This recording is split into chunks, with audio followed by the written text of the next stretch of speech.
Hi, hello, and welcome to the latest edition of the Round Table. I am your host, Steven, and today I'll be talking about episode 7 of the Book of Boba Fett. This one being called In the Name of Honor.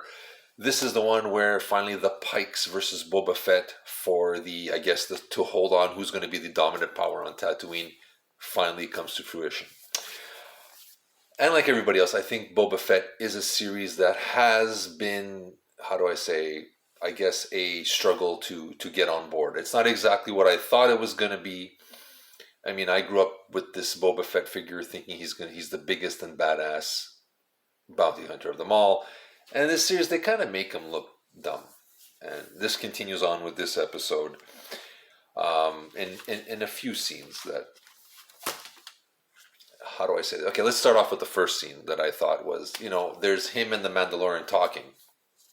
And the man goes, well, I don't blame the other crime lords for not backing you up like they said they would and just join the Pikes.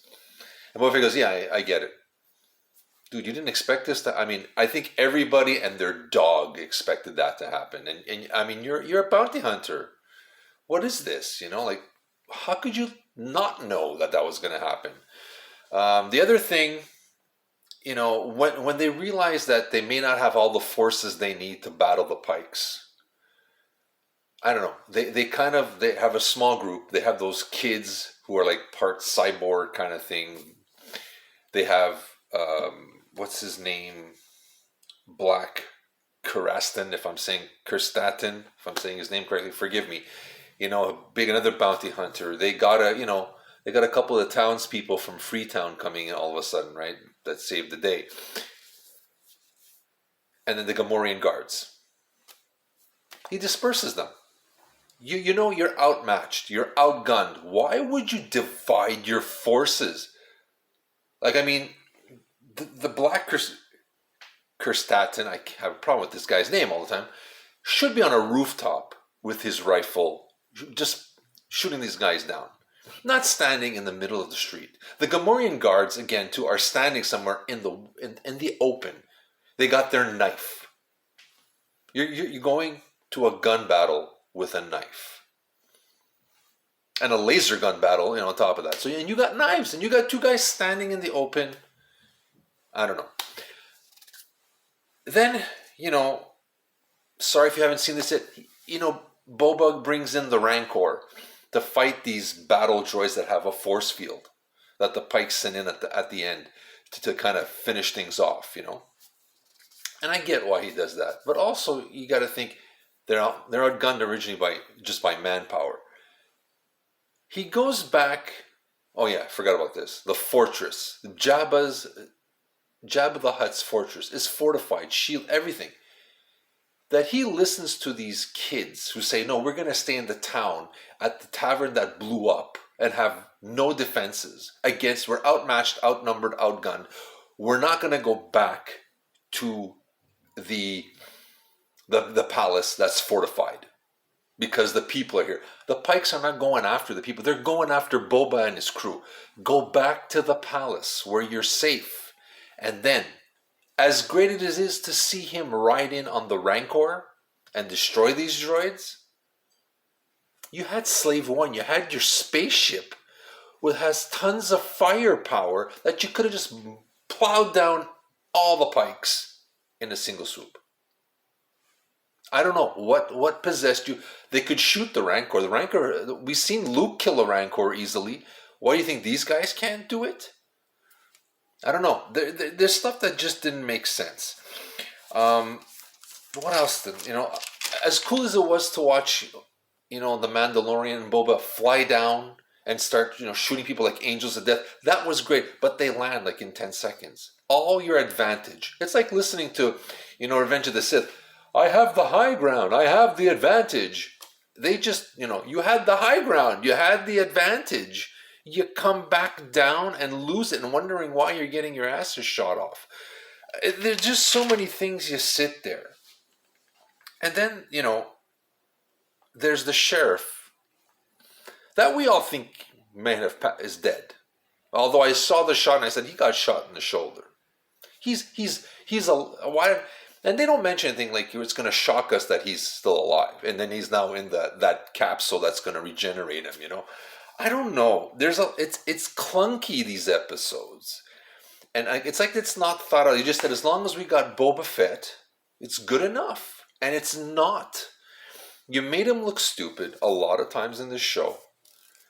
I mean, for the biggest and baddest bounty hunter, he comes off as a overweight Steven Seagal in a pay-per-view movie. When he can't throw the punches, and there's a couple of minutes in some he kind of shows he's got a little oomph left in him. But his decisions, like again, dividing his team, not going back to the fortified palace, not bringing out his ship Slave One with the firepower to shoot the guys down. It blew my mind in that sense. I mean, it was fun to watch these things, but you sit there going, this guy has been in the business he's like, been in it for years supposedly, and he's a badass, supposedly the biggest and baddest of them all, the most feared, blah, blah, blah, blah, blah. And he doesn't get half the stuff. Like, I mean, where was your ship Slave One? Why weren't there guys on the rooftops prepared?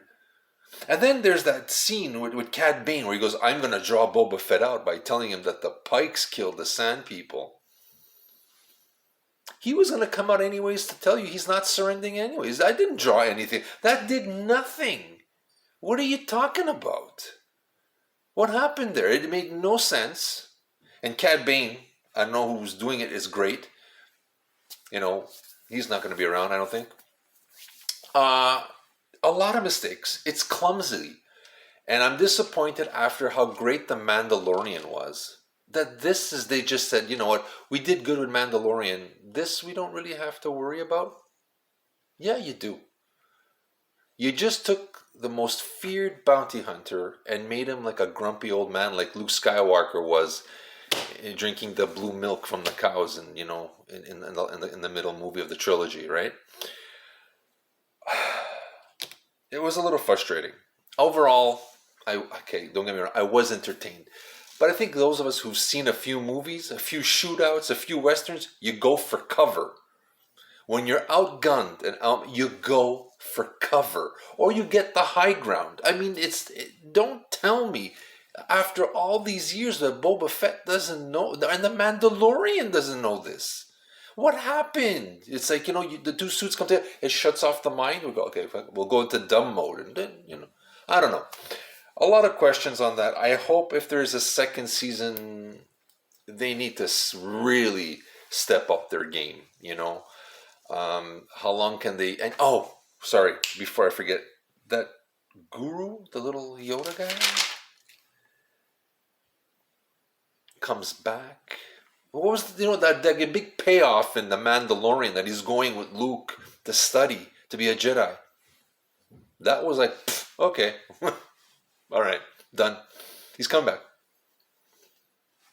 What? What was that?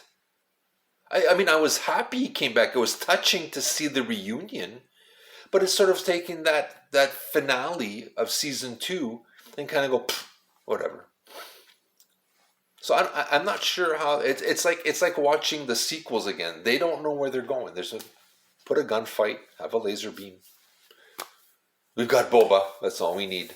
No, I think you really got to sit down and say, hey, I think right now they're again, they kind of dropped the ball on Boba Fett. It's a decent series, but this should have been for me like kind of like John Wick in space. There should be amazing gunfights. And it should be really well strategized after all these years that he's in this business. That this is, how he handles it, and I was disappointed in that. But overall, entertainment wise, it's Star Wars, and I was entertained. I was taken to a galaxy far, far away. But they treated him like an idiot again, and I don't know why they're doing that. So if you want to break this guy's, legendary status, you're well on your way. So Favreau and gang, if you're listening to this or anybody knows them, give me a call. I can write something for you. I couldn't do any worse, that's for sure. I mean, clumsy writing, clumsy battles. Couldn't do any worse. So I sent out the gauntlet. Let me write or direct an episode for you, and I'll show you how it's done. This is Stephen from the Round Table. Live long and prosper. Sorry, that's the wrong thing. May the force be with you. But live the dream. Okay? Take care.